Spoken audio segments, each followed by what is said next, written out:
The Moravian College football team battled Ursinus College on a homecoming Saturday on Rocco Calvo Field. Do you like points? How about 96? Ursinus defeated the Greyhounds 52-44 on Saturday despite a furious second-half comeback that fell just short with a Moravian fumble in the final 2 minutes.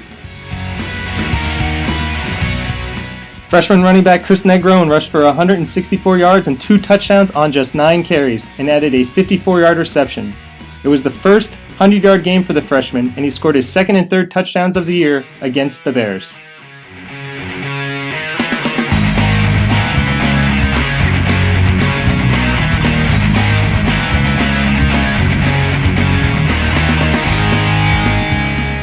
Senior quarterback Robbie Moyer was 7 for 14 for 113 yards passing with 1 touchdown, his second of the season.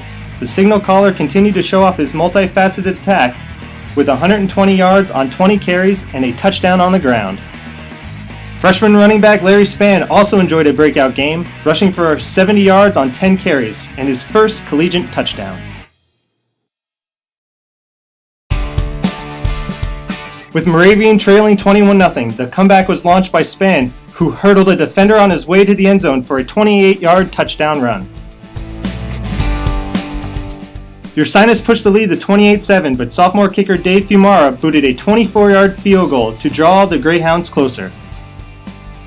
With the Bears up 42-10 in the third quarter, the Greyhounds proved they would not go out quietly. Negron broke off a 29-yard touchdown run to start a memorable rally at Rocco Calvo. The defense got involved in the comeback in the third quarter when junior linebacker Richard Kugel came up with a pick-six return for 35 yards to bring the score to 42-24. Junior linebacker Kevin Bracken followed with an interception of his own to set up a crucial drive for the Greyhounds. On the next possession, the Greyhounds drove 42 yards, with the last 4 coming from Moyer's scoring run to bring the Greyhounds within 12 of the Bears after failing to convert the 2-point conversion. Moyer then found sophomore wide receiver Jimmy McCarthy in the end zone for the second straight week, and the Greyhounds trailed by only 12. After the Bears converted a 38-yard field goal, Negron picked up a nice block from junior offensive lineman Jacob McKee and broke off a 50-yard scamper to make it 52-44. The Greyhounds only needed a touchdown and a 2-point conversion to tie, but a fumble halted their next drive and the Bears were able to run out the clock to end the exciting homecoming game. When you look at it, it's really a tale of two halves. The first half, again, we didn't start as fast as we wanted to, especially on the defensive side of the ball. We gave up big home run plays. And those are things that we can prevent. There's no question about it. And that, just comes down to attention to detail and understanding the call and doing those things in practice. And I have to do a better job of working with our guys. In the second half, again, we didn't start out the way we wanted to. In a miscue, I guess you want to say, with communication there between the quarterback and center. But at that point, it's 42-10. 9 out of 10 teams would have folded the tent, and our guys didn't. And we came back, we scored. We had an interception for a touchdown, another interception to give the ball back to our offense. We fed off each other's emotions, played with a lot of confidence on both sides of the football and on special teams.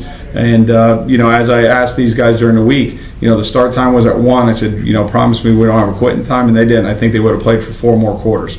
So really, as time ran out on us, the effort was there, the determination was there, the energy was there. We just have to do some little things now in practice as coaches to get our guys in better positions for success. It was a rough start, but it was, we knew what we could do, and we just wanted to do it. So everyone got excited. We started moving the ball. The defense started giving us the ball, and everyone just did their job, and it worked out better for us, and it showed in the scoreboard at the end of the game. Robbie right away manages the game very well. I've said that all year, and we certainly did that on Saturday. I think we had a great game plan, number one, going in that the players had a lot of confidence with and what we were going to do and what Tim McGorry planned on doing.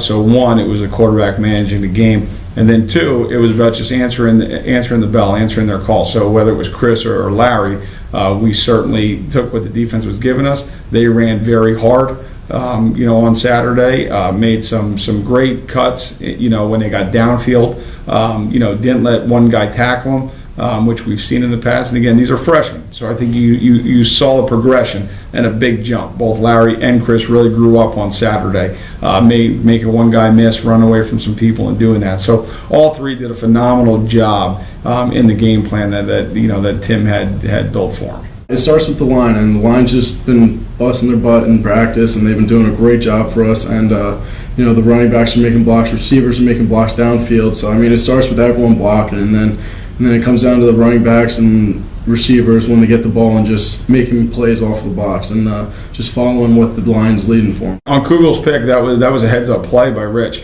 We were actually blitzing, and he read out of the blitz. Ricky did a great job in his disguise off the slot receiver. So it was one of those things that we really put him in a bind, or Sinus in a bind. And Ricky had a great deflection. Kugel, like I said, read out of a blitz, turned around, picked the ball off, and was determined to get to the end zone. Kevin's been a vocal leader for us all year. I can't say enough good things about Kevin, the way he handles things out in the field and really commands the front seven, into playing with high energy. That was a big pick by Kevin. He was a step away on a couple other plays, and he put himself in a great position and kind of baited that quarterback into throwing that ball again in that curl area, and then Kevin put himself in a position where he could pick that ball off, and just, we fed off that offensively, and it was great to see. The Greyhounds will enjoy a bye week before continuing Centennial Conference action on Saturday, October 19th at Susquehanna at 1 p.m.